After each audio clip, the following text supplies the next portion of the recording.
आज हम जानते हैं इंडियन जियोग्राफी के बारे में और इनमें भी हम लोग जानेंगे कि उत्तर का विशाल मैदान क्या है। पिछले वीडियो में आप लोगों ने कवर किया था उत्तर का विशाल पर्वत यानी विशाल पर्वतमाला के विषय में आप लोगों ने पढ़ लिया था।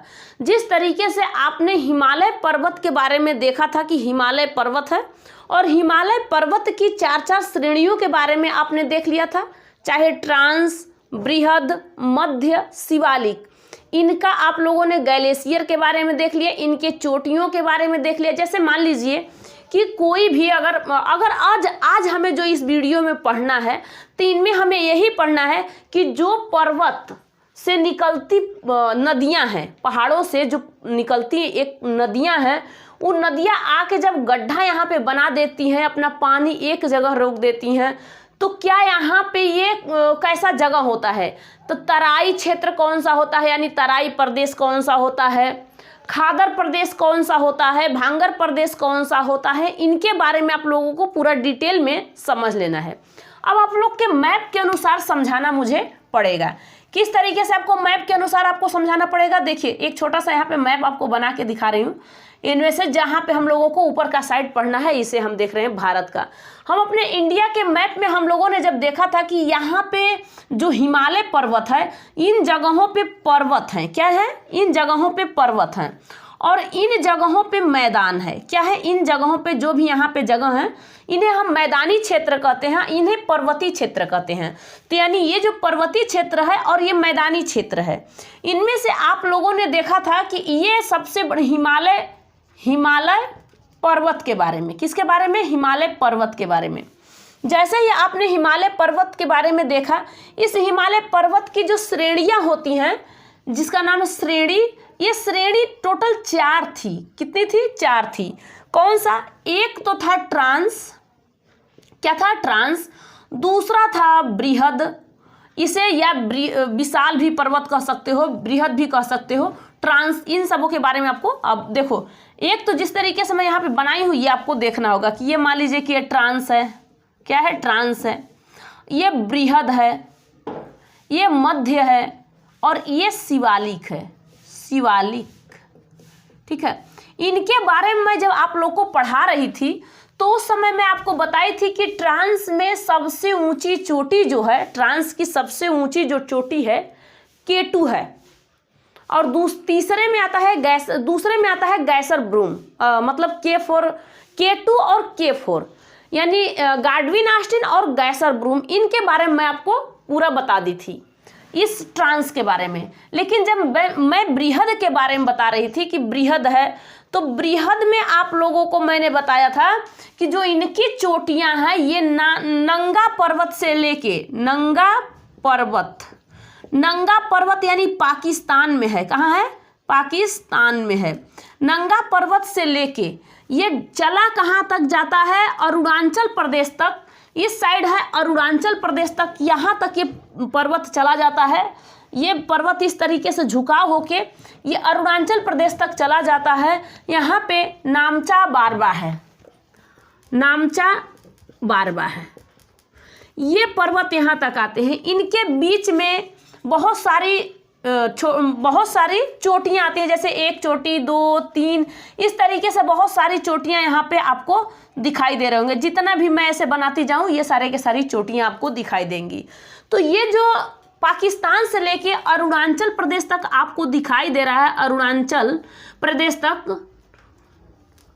तो इस अरुणाचल प्रदेश तक जो दिखाई दे रहा है, इसमें आपको ये दिखाई दे रहा होगा कि यहाँ तक आपका नामचा बारवा है और इसके बीच में जो आपको चोटियाँ मिलेगी इनके बारे में। जैसे माउंट एवरेस्ट है। माउंट एवरेस्ट कहाँ है? नेपाल में। देखिए यहाँ पे बोलने में थोड़ा सा दिक्कत हो, सॉरी, और जीभ लड़खड़ा जाती है, ठीक है। यहाँ पे क्या है कि हम नेपाल देखेंगे, जिस इधर वाला एरिया जब हम देखते हैं नेपाल, तो इस नेपाल में हम लोगों ने देखा था कि माउंट एवरेस्ट है और सबसे ऊंची चोटी यही है। माउंट एवरेस्ट सबसे ऊंची चोटी है। लेकिन ट्रांस का पूछता है तो ट्रांस में सबसे बड़ा K2 है। जैसे माने ट्रांस की श्रेणियां भी 4 होती हैं। 4 श्रेणियां ट्रांस की भी होती हैं, काराकोरम, लद्दाख, जास्कर, पीर पंजाल। क्या होता है? काराकोरम, लद्दाख, जास्कर, पीर पंजाल। ये तो अब मुँह ज़बानी आप लोग को याद हो जाना चाहिए, क्योंकि जब हम आपको यहाँ पे पर्वत के बारे में जब मैं पिछले वीडियो में बता रही थी, उनमें आपको पूरी तरीके से रटा दी हूँ, जिनमें से आपको ट्रांस, बृहद, मध्य, शिवालिक, ये हिमालय पर्वत की 4 श्रेणियों के बारे में मैं आपको बता दी हूँ। इन चारों में से ट्रांस के बारे में बताई कि ट्रांस में बस 2 ही चोटी बहुत ज़्यादा मतलब ठीक ठाक है, और ट्रांस में एक कैलाश पर्वत है, जो कि कैलाश पर्वत मतलब कहाँ है? ये तिब्बत के साइड चाइना में है। तो वो चीज़ हम लोगों ने देख लिया था। हम लोगों ने बहुत सारे ग्लेशियर के बारे में देखा था। तो कहीं भी आपको फिर अब आपको दिक्कत नहीं होने वाला है, कहीं से भी आप उठा के पढ़ लीजिए, उसमें आपको कहीं दिक्कत नहीं होने वाला है।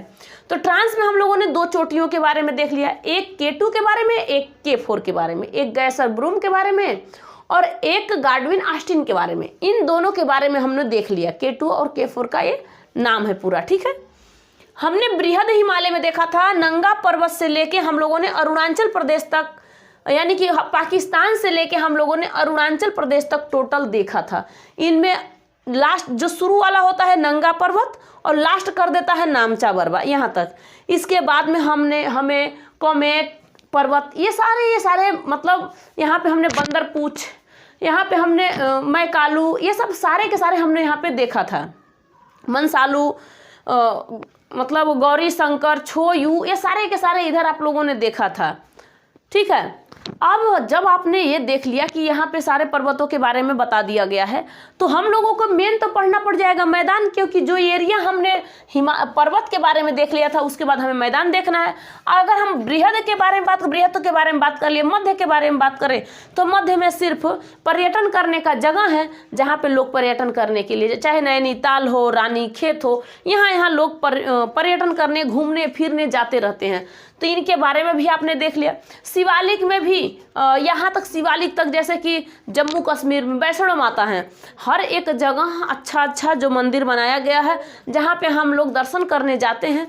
तो इनके बारे में भी आप लोगों को ज़्यादातर जानकारी मिल गई होगी। अब हमें क्या देखना है कि हमें देखना है कि जो नदियाँ अब यहाँ पे पहाड़ों पे क्या जमते हैं? बर्फ। पहाड़ों पे बर्फ, बारिश भी होती है कि नहीं होती है? बारिश होती है, पहाड़ों पे बर्फ जम जाते हैं, उनसे पानी निकलता है, यानी उन्हीं से नदियां निकल के आती है। मानसरोवर से सिंधु नदी निकलती है। इधर आता है आपका हिमाचल प्रदेश, और इधर आते हुए ये सब एरिया को घेरते हुए अरब सागर में इसका पानी सिंधु नदी का गिर जाता है। पाकिस्तान होते हुए जाती है तो अरब सागर में पानी गिर जाता है। तो जो एरिया यहाँ का मिलेगा, ये एरिया क्या ये मैदानी क्षेत्र मिलेगा कि नहीं? मैदानी क्षेत्र भी मिलता है, क्योंकि वहाँ भी हम लोग खेती कर सकते हैं। जिस जगहों पे खेती होता है, क्या पाकिस्तान में खेती नहीं होता है? इन जगहों पे यहाँ भी होता है। तो सिंपल सी यही बात है कि अब नदी यहाँ से निकलना ही स्टार्ट करेगी। नदी निकलेगी जब, तो नदी निकल के पानी अपना एक जगह पहले गिराएगी, और जब वो पहाड़ को काट सकती है तो ज़मीन को गड्ढा क्यों नहीं कर सकती है? क्योंकि जब पहाड़ों को काटते हुए ये नदी आती है, क्योंकि इनको देखो, पहाड़ों को काटते हुए नदियाँ निकलती हैं, पहाड़ों को चीर फाड़ देती हैं, और इनको फाड़ने के बाद ये नदियाँ निकलती हैं, ठीक है। समझ में आ रहा है आप लोगों को? अब जैसे ही ये नदियाँ निकली, तो अब इन नदियों का पूरा मेन चीज़ आपको समझना होगा। नदी ऐसे निकली और यहाँ पे अपना पानी गिरा देती है। जैसे एक जगह पानी गिराती है, तो वो जगह हम उसे कहते क्या है?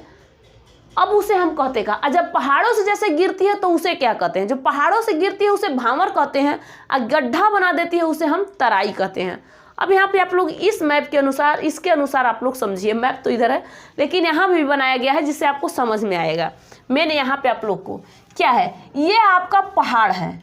अब पहाड़ों से पानी जहाँ पे बनाता है वहीं से नदियाँ निकलना स्टार्ट कर देती हैं। पानी जहाँ पे पहाड़ काटती चीरती है, यहाँ से नदियाँ को बनाना स्टार्ट, यानी कि ढाल के टाइप। मानिए कैसा है, एक ये ढाल के टाइप है। ये नदियाँ यहाँ पे नदियाँ आके चली, तो इस जगह को हम भामर प्रदेश कहते हैं। जो नदियाँ यहाँ से चली हैं, यानी कि जो यहाँ से नदियाँ चली है यहाँ से, तो इस जगह को हम लोग भामर प्रदेश कहेंगे। इस जगह को हम क्या कहेंगे? भामर प्रदेश कहेंगे। और यहाँ पे पहाड़ होता है, यानी नदियाँ यहाँ पे लुप्त रहती हैं, दिखाई नहीं देती हैं। क्या आपको नदियाँ दिखाई देती हैं? नदियाँ जब काटती हैं, पानी जब काटता है ना पहाड़ों को, तो ये कहीं से न कहीं से, इधर से कहीं एक ही जगह से नहीं कि ये पूरे लाइन से अच्छे से गिर रहा है पानी और आप देख रहे हो ना, वो इस साइड से। क्योंकि जब मैं जम्मू कश्मीर गई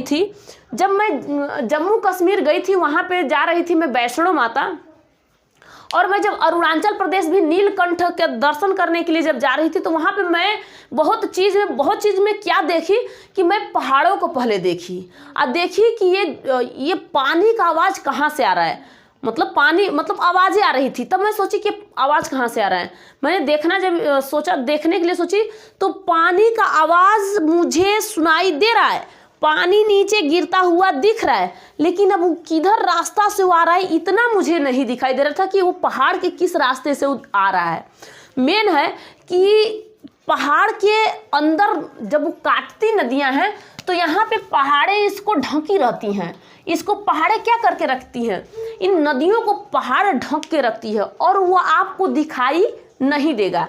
जब वो आपको दिखाई नहीं देगा तो इसे कहते हैं भामर प्रदेश, जो कि नदियां यहाँ से आके यहीं पे आके गिरना स्टार्ट कर देती हैं। इसे हम कहते हैं भामर प्रदेश। यहाँ पे पत्थर के टाइप रहता है, यहाँ पे खेती आप नहीं कर सकते हो। यहाँ की नदियाँ लुप्त रहती हैं। कैसे रहती हैं? यहाँ की नदियाँ जो होती हैं लुप्त मतलब होता है छिपी हुई नदियाँ। तो आपसे क्वेश्चन भी पूछेगा कि लुप्त नदी का मतलब लुप्त नदी हम किसे कहते हैं? भैया भांवर को हम लोग, भांवर प्रदेश में लुप्त नदी मिलती है, यानी भांवर को हम लोग लुप्त नदी कहते हैं। यानी कि वहीं पे हमें लुप्त हुई दिखाई देती है नदियाँ हमें डायरेक्ट दिखाई नहीं देती है। अब जैसे ही वो लुप्त होके पहाड़ों से पानी गिरा रही है नीचे, और पहाड़ों से पानी आ रहा है पानी, और आने के बाद जैसे ही नीचे, अब मेरी खुद ही नज़र देखी, मैं आपको बताई ना कि जब मैं नीलकंठ उत्तराखंड जा रही थी, तो मैं खुद ही देखी थी कि पहाड़, कसम से झूठ नहीं बोल रही हूँ, क्योंकि मैं जब नीलकंठ भगवान का दर्शन, नीलकंठ महाराज का, शंकर जी का दर्शन करने जा रही थी, तो उत्तराखंड में मैं देखी थी इस चीज़ को कि उत्तराखंड में कहाँ से आ रहा है। तो वो मान लीजिए कि उतना ऊंचा पहाड़ नहीं था, फिर भी जितना पहाड़ था उतना तो मैं देखी थी। ऊंचा तो बहुत था, बहुत चीज़ों को मैं देखी, बहुत ऊपर तक सफ़र करी हूँ। जो नीलकंठ महाराज का दर्शन, भगवान का दर्शन करने के लिए जाना पड़ता है शंकर जी का, वहाँ पे। अब वो नदियाँ जो आ रही थी यहाँ से ऐसे गिरते हुए जब आ रही थी, तो वो पहाड़ों से नदियाँ आ रही थी, यहाँ पे लुप्त थी, लेकिन नीचे तो हमें दिखाई दे रहा है। नीचे हमें क्या कर रहा है? नीचे हमें दिखाई दे रहा है। जब ये पहाड़ों को नदियाँ काट सकती है, तो ज़मीन में गड्ढा बनाएगी कि नहीं? जब ज़मीन पे गिरती है तो ये गड्ढा बना देती है। तो इन गड्ढे को हम लोग, जहाँ पे पानी, ये बाढ़ का पानी आके रुक जाता है, बाढ़ का पानी जब आके रुक जाता है, तो इसे हम तराई प्रदेश कहते हैं। इसे हम क्या कहते हैं? तराई प्रदेश। अपने माइंड से एक बार दिमाग में मतलब सेट कर लीजिए और सोचिए कि आपने भी कहीं देखा होगा, आप मोबाइल में या टीवी पे किसी चीज़ में आप देखते हो कि पानी गिर रहा है पहाड़ों से। अब पहाड़ों से गिरने के बाद नीचे पानी इकट्ठा हो रहा है, तो जहाँ पे पानी इकट्ठा हो गया उसे हम तराई प्रदेश कहते हैं, और जहाँ से पानी आ रहा है उसे हम भांवर प्रदेश कहते हैं। पानी आ रहा है उसे हम भांवर प्रदेश, और जो नीचे है इसे हम तराई कहते हैं। आ गया समझ में? तराई प्रदेश में इसे हम कहते हैं दृष्टिगोचर। यानी दृष्टिगोचर का मतलब होता है कि आपकी दृष्टि अब तो इसी पानी पे टिकी है, क्योंकि आप लोग तो पहले से ही ढूंढ रहे थे कि पानी कहाँ से आ रहा है, पहाड़ों से। पहाड़ में भी किस तरह से आ रहा है, तो पानी तो आके नदियाँ लुप्त थी, आपको दिखाई नहीं दे रही थी, लेकिन जैसे ही पानी नीचे आके गिर गया, अब यहाँ पे बाढ़ आ गया। मान लीजिए बाढ़ आ गया, पानी गिरता गया, बाढ़, बहुत तेज पानी, यहाँ पे बहुत ज़्यादा पानी हो गया, तो इसे हम दृष्टिगोचर कहते हैं। इसे क्या कहते हैं? दृष्टिगोचर। तो दृष्टिगोचर प्रदेश हम लोगों को तराई में मिलेगा। तराई में हम लोगों को तराई को हम लोग दृष्टिगोचर भी कहते हैं। ये आपको ध्यान में रखना होगा। इस तरीके से क्वेश्चन आपको फंसाएगा, आप लोग फंसना नहीं। अब ये क्या करी कि अब यहाँ पे हम लोगों ने देखा कि इसे तराई कहते हैं। अब ये नदियाँ यहीं पे टिकने वाली है नहीं, ये नदियाँ यहीं पे टिकने वाली है नहीं। अब ये नदियाँ निकली, अब आगे को नदियाँ चली, और आपको मैं अभी बताई हूँ कि इधर साइड में निकली ये सिंधु नदी आई, तो ये चली गई थी ये पाकिस्तान के साइड में। इधर साइड ब्रह्मपुत्र नदी आई, ये असम के साइड में। इधर से आई गंगा नदी, भागीरथी, ये सब मिलने के बाद जब ये गंगा नदी बनाती है, तो ये गंगा नदी आई, तो उत्तराखंड से गंगा नदी अपना विस्तारित हो जाती है और आगे बढ़ती है। तो ये सब जानते हो ना कि आप लोग जितना भी आपको हरियाणा का जगह हो या फिर आपका ये बिहार हो, यूपी हो, हर जगह ये सब क्या है, यहाँ पे हम लोगों को खेती करने को मतलब ज़्यादा दिखता है, क्योंकि वहाँ पे खाद ज़्यादा होता है।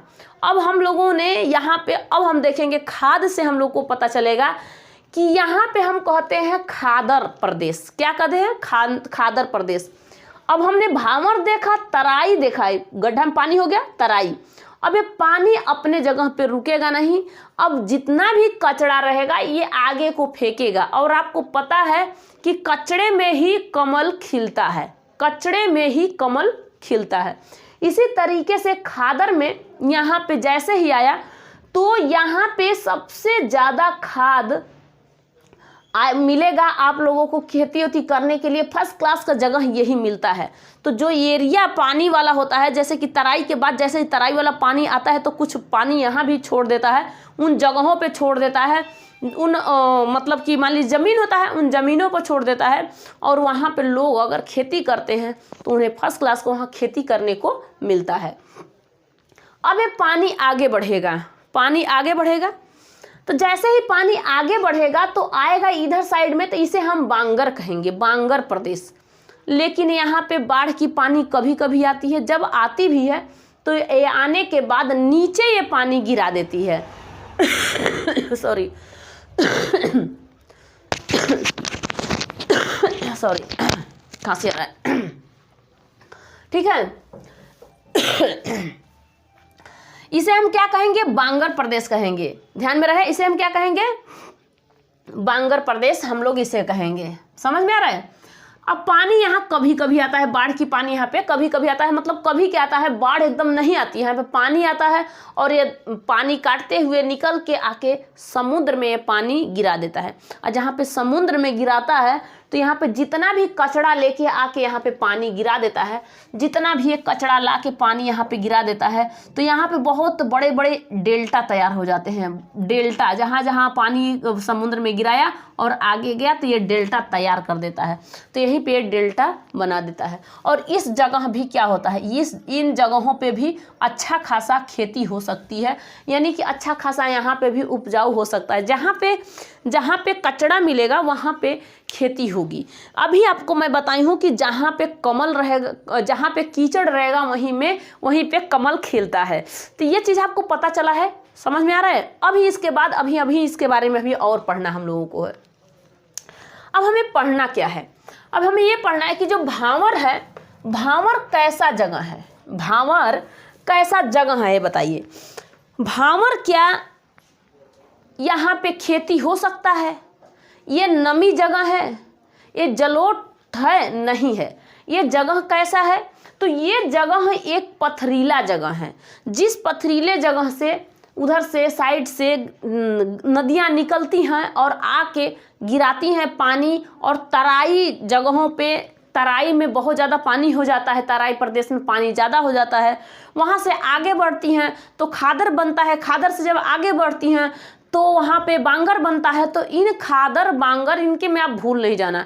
पहले आप लोगों को ध्यान में रहना चाहिए कि पहले हम भावर पढ़ लेते हैं, उसके बाद हम तराई पढ़ते हैं, इसके बाद हम खादर पढ़ेंगे, इसके बाद हम भांगर पढ़ेंगे, बांगर पढ़ेंगे। कौन सा? बांगर पढ़ेंगे। तो इनके बारे में आप लोगों को समझना ही है। इसके बाद आइए देखते हैं, इसके बाद तराई है। समझ में आ रहा है कि नहीं आ रहा है? समझ में आ रहा है ना? समझ में आना चाहिए बिल्कुल। अगर समझ जाते हो फिर आपको दिक्कत नहीं होगा। इसी तराई, खादर, भांगर, दुनियादारी में आप लोगों को थोड़ा सा प्रॉब्लम होगी, ज़्यादातर अब दिक्कत नहीं होगी। अब बस समझने का एक ही तरीका है, ऐसे तरीक़ों से बताई हूँ कि आप लोग को समझ में आ जाना चाहिए।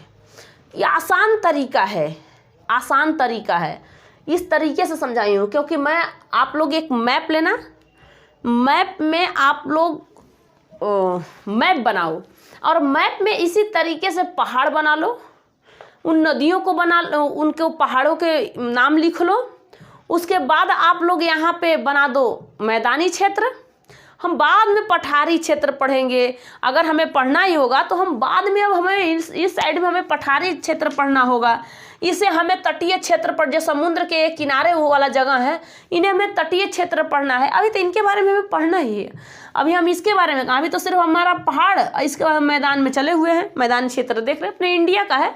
इंडियन जियोग्राफी में हम लोग इंडिया के बारे में देख रहे हैं। अगर हम लोगों को वर्ल्ड जियोग्राफी में जब देखना होता है कि हमें वर्ल्ड जियोग्राफी देखना है, तो हम बाहरी दुनिया को देखते हैं। वर्ल्ड जियोग्राफी में हम लोग बाहरी दुनिया को देखते हैं। इंडियन जियोग्राफी में हम लोगों को ये देखने को मिलता है। समझ में आ रहा है? क्योंकि जब हम बाहरी दुनिया में देखते हैं तब हम वर्ल्ड जियोग्राफी में पूरे बाहर के क्षेत्रों को हम लोग देखना स्टार्ट कर देते हैं। ठीक है, वो भी क्या, हम लोग अंतरिक्ष सब कुछ देख लेते हैं। इसी तरीके से अब आप लोगों को इस इंडियन जियोग्राफी में बहुत सारे कुछ समझ में आए होंगे। और उसके बाद हम उसका जब मैप बताऊंगी तो इंडियन मैप अलग इंडिया के बारे में, और जो वर्ल्ड मैप होता है तो वो हम अपने विश्व के बारे में, जैसे हम लोगों को पढ़ना हो गया वर्ल्ड जियोग्राफी में, वर्ल्ड मैप में पढ़ना हो गया। अब 7 महाद्वीप के बारे में देखना हो गया, कॉन्टिनेंट के बारे में। इसमें हम लोगों ने एशिया, अफ्रीका, उत्तरी अमेरिका, दक्षिणी अमेरिका, अंटार्कटिका, यूरोप, ऑस्ट्रेलिया, यानी ये 7 कॉन्टिनेंट बारे में हम लोगों को पढ़ना पड़ेगा कि 7 कॉन्टिनेंट है। इन 7 कॉन्टिनेंट में कितने देश आते हैं, मतलब कितनी कंट्री आती है, इनके बारे में हम लोग को देखना पड़ जाएगा। तो जब हम वर्ल्ड जियोग्राफी पढ़ेंगे उसमें, जैसे ही हम इंडिया का जियोग्राफी, अगर हम इंडियन जियोग्राफी यानी मैप, इंडिया का अगर हम मैप पढ़ते हैं तो उसमें हम लोगों को तुरंत पता चलता है कि इसमें कितने स्टेट हैं, एक स्टेट में कितने ज़िले हैं, उनमें कौन सा मुख्यमंत्री है, यहाँ कौन प्रधान, दुनियादारी यहाँ पे भी पढ़ना पड़ता है। यहाँ पे एक विषुवत रेखा है, उस पर कौन, मतलब कि बहुत सारे इसमें पढ़ना है।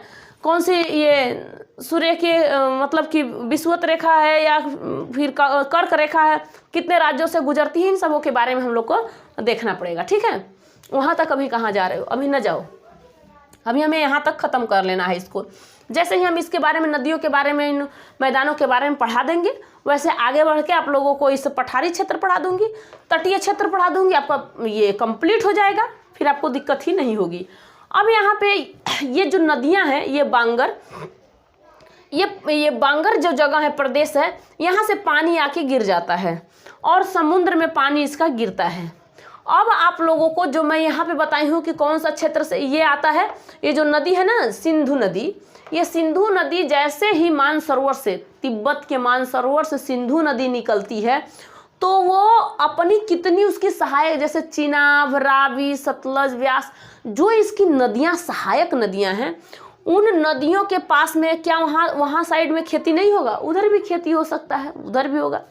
लेकिन एक चीज़ पक्का आप लोग को ध्यान देना होगा कि खादर जो है, खादर को हम लोग कहते हैं जलोढ़। क्या कहते हैं? जलोढ़। इसे कौन सा जलोढ़ हम कहते हैं? इसे हम नमीय जलोढ़ कहते हैं। नमीय जलोढ़ का मतलब क्या होता है बताऊंगी अभी। और बांगर को हम लोग कहते हैं पुरानी जलोढ़, और यहाँ पे नमीय जलोढ़। पुरानी जलोढ़ का मतलब होता है इसमें खाद का प्रयोग कम होता है, यानी इसमें खाद बहुत कम पाया जाता है। खाद कैसे? जो बनावटी खाद आते हैं उसका नहीं, वो खाद होते हैं जिन खाद से हम लोगों को, जैसे पहले नहीं गांव में लोग राखी फेंकते थे। राख जानते हो?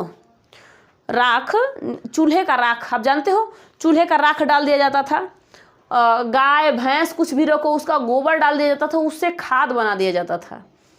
अब एक चीज़ और आप लोग को ध्यान देना होगा, मान लीजिए कि ये नदियाँ जब चल रही थी, यहाँ पे बांगर प्रदेश में पहुँची है, डेल्टा आके बना दी, तो यहाँ पे जितने भी कचड़े थे, यहाँ पे ढलान की वजह से ला के पूरा कचरा गिरा दिया समुद्र में, और समुद्र में डेल्टा बना देता है। तो क्या बांगर के पास इतनी ज़्यादा खाद रहेगा?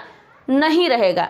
यहाँ पे आप लोगों ने खादर के साइड में देख रहे हो कि यहाँ पे थोड़ा खलार है, तो यहाँ पे ये अपनी मट्टी, यानी कि जो मट्टी आती है, जो तराई से इसे मिलता है कचड़ा, वो अपने पास ही रख लेता है। पानी उसका छन के चला जाता है और कचरा इसी के पास रह जाता है।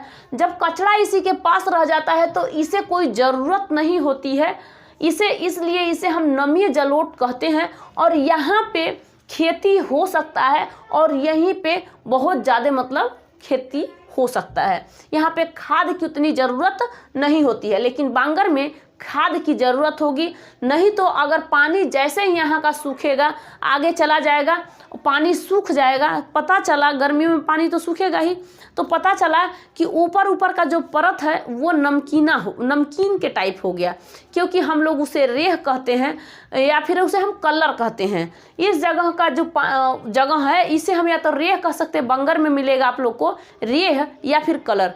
पहले धोबी जो कपड़ा धोते थे वो रेह से धोते थे। गांव में धोबी जो कपड़ा धोते थे, जो गधे पर बैठा के वो सारे कपड़े को ले जाते थे लोग धोने के लिए। पहले सर्फ साबुन का बहुत कम यूज होता था, तो जब वो ले जाते थे तो वो पूरे खेत का जो रेह था, जिस जगह पे हम लोग कहते हैं कि यहाँ बंजर हो गया ज़मीन, ये ज़मीन पे कोई मतलब कि खेती नहीं होता है, तो उन ज़मीन का अगर नमक पहचानोगे तो आप लोग को नमकीन, वहाँ का जो मिट्टी देखोगे तो वाइट कलर का दिखाई देगा और भुरभुरा कलर का ज़्यादातर दिखाई देगा। पानी डाल दोगे ना, फिर भी अगर उसे लड्डू बनाना चाहोगे तो उसका लड्डू जैसे नहीं बन पाएगा, वो भुरभुरे के टाइप के होते हैं और थोड़ा सा रेह के टाइप होते हैं।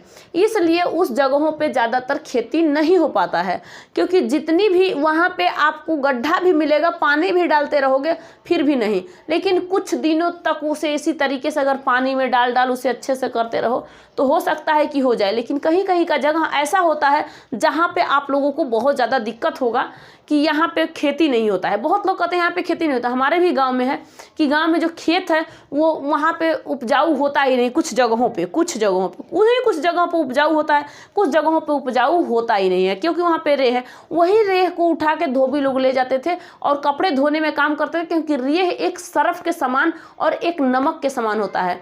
और नमक, सरफ में भी आपको नमक मिलेगा, क्योंकि नमक से ही क्या करता है, नमक काटता है, गंदगी को नमक काट देता है। तो चाहे कहीं का भी कपड़ा गंदा हो तो उसे ये काट देता है। तो इस तरीके से आप लोगों ने समझा कि कौन सा बांगर है और कौन सा खादर है, तराई कौन सा है, भांवर कौन सा है, इनके बारे में।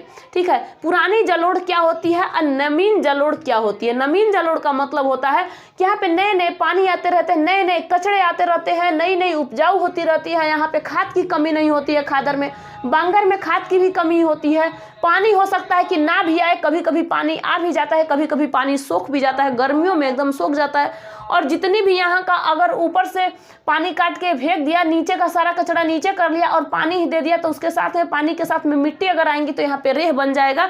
इसे रेह या कलर कहते हैं। तो यहाँ तक आप लोगों को समझ में आया कि नहीं आया? यहाँ तक आप लोगों को पूरा समझ में आ गया होगा। इसके बाद जैसे ही आप लोग इंडियन ज्योग्राफी को यहाँ पर मैदानी क्षेत्र ख़त्म करोगे, वैसे ही मैं आप लोगों को इस पठारी क्षेत्र में लेके आऊँगी कि इस पठारी क्षेत्र को आप लोग को किस तरीके से इस पठारी क्षेत्र को पढ़ लेना है। ये तो आपने पर्वतीय क्षेत्र पढ़ा, मैदानी क्षेत्र पढ़ा, अब ये पठारी क्षेत्र आपको पढ़ना ही पड़ेगा। लेकिन इस मैदानी क्षेत्र में कहाँ कहाँ मैदान हो सकता है, मान लो ये एरिया सारे मैदानी क्षेत्र हैं। ध्यान में रहे कि ये सब एरिया जितने भी है ना, ये मैदानी क्षेत्र होते हैं। चाहे उत्तर प्रदेश हो, बिहार हो, हरियाणा हो, ये मध्य प्रदेश का इधर वाला कुछ एरिया है, राजस्थान में वैसे ही कम खेती होता है, आपको पता ही है। तो ये सारे के सारे आप लोगों को समझ में आ जाना चाहिए कि यहाँ पे कहाँ कहाँ तक खेती हो सकता है। और देखो मध्य प्रदेश में जो खेती होता है, मध्य प्रदेश में चाहे भिंड है, ये जो भिंड उनमें मान लीजिए कि कहीं कम होता है खेती, कहें कि मान लीजिए कि यहाँ पे खेती हो सकता है और यहाँ पे खेती हो ही नहीं सकता है, उसके 100 मीटर पे खेती नहीं होता है। मैं आपको बताई हूँ कि मेरा घर भी, मेरा गांव भी इसी तरीके से मेरा खेत है, जिसमें से कि यहाँ पे खेती होता है, पता चला कि यहाँ हुआ ही नहीं। खेत में तो सारे जगह फेंक दिया गया था। मैं पूछती थी, पापा ये क्या हुआ है, यहाँ पे खेती क्यों नहीं होती है? यहाँ भी तो गेहूँ आप छींटे की नहीं डाले थे ना? हम तो डाले थे, लेकिन यहाँ हुआ ही नहीं। इधर साइड में अगर देखोगे, इधर साइड में वही खेत, एक कहीं गेहूँ निकल गया, 2 निकल गया, इधर एक दिल्ली, एक कलकत्ता, एक मद्रास, एक अम्बाला, हरियाणा, अलग अलग एक जगह, मतलब दूर दूर पे निकल जाता है। मैं पूछती कहाँ ये खेती कैसे क्यों नहीं हो रहा है? तो इन सबों के बारे में आप लोगों को समझ में आया। अब नेक्स्ट वीडियो में इसके बाद मिलूंगी, तब तक के लिए जय हिंद, थैंक यू।